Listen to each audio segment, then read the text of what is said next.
The rebuilding of the Sacred Kaaba is an important event in Islamic history and in the life of Muhammad, peace be upon him.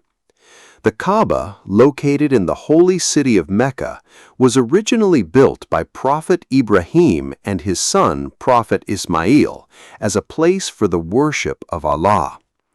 Over many years, floods and harsh weather weakened the structure of the Kaaba, causing cracks in its walls. One severe flood badly damaged the building, and the people of Quraysh feared that the sacred house might collapse. Since they were responsible for protecting the Kaaba, they decided to rebuild it with great care and respect. At first, the people were afraid to begin the rebuilding because they considered the Kaaba to be holy and sacred. They worried that Allah might punish them if they removed any part of the structure incorrectly.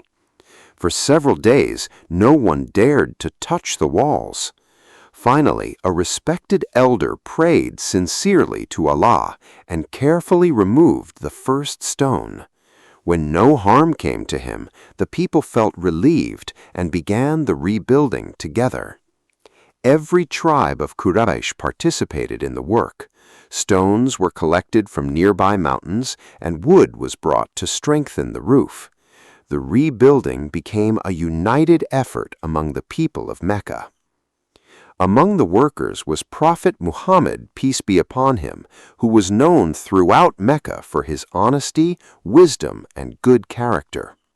Even before prophethood, people trusted him greatly and called him Al-Amin, meaning the trustworthy. Prophet Muhammad, peace be upon him, worked alongside the others, carrying heavy stones on his shoulders and helping rebuild the sacred walls. His humility and dedication earned him even more respect among the people. When the rebuilding was almost finished, only one important task remained: placing the sacred stone known as Hajr-e-Aswad back into its position in the Kaaba. Hajr-e-Aswad, also called the Black Stone, was highly honored by all the tribes, and each tribe wanted the privilege of placing it in the wall. Soon, a serious argument broke out among the clans of Quraysh.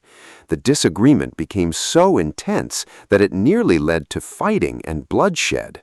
For several days, tensions continued to rise, and the people feared that war might break out inside the holy city. Finally, the leaders agreed that the next person to enter the sanctuary would settle the dispute. Soon afterward, Prophet Muhammad, peace be upon him, entered the area. As soon as the people saw him, they said happily, "It is Al-Amin, we trust him."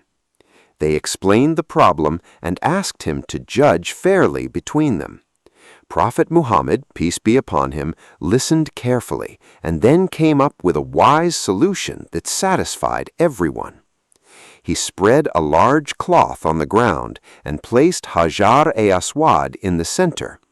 Then he invited one leader from each tribe to hold the edges of the cloth together. All the tribes lifted the stone at the same time, sharing the honor equally. When the stone reached the correct height, Prophet Muhammad, peace be upon him, gently placed Hajr-e-Aswad into its proper position with his own hands. This wise decision prevented conflict and restored peace among the tribes. The people admired the intelligence, fairness, and leadership of Prophet Muhammad, peace be upon him. The rebuilding of the Kaaba became a symbol of unity, cooperation, and wisdom, and it also showed the noble character of Prophet Muhammad long before he became the final messenger of Allah.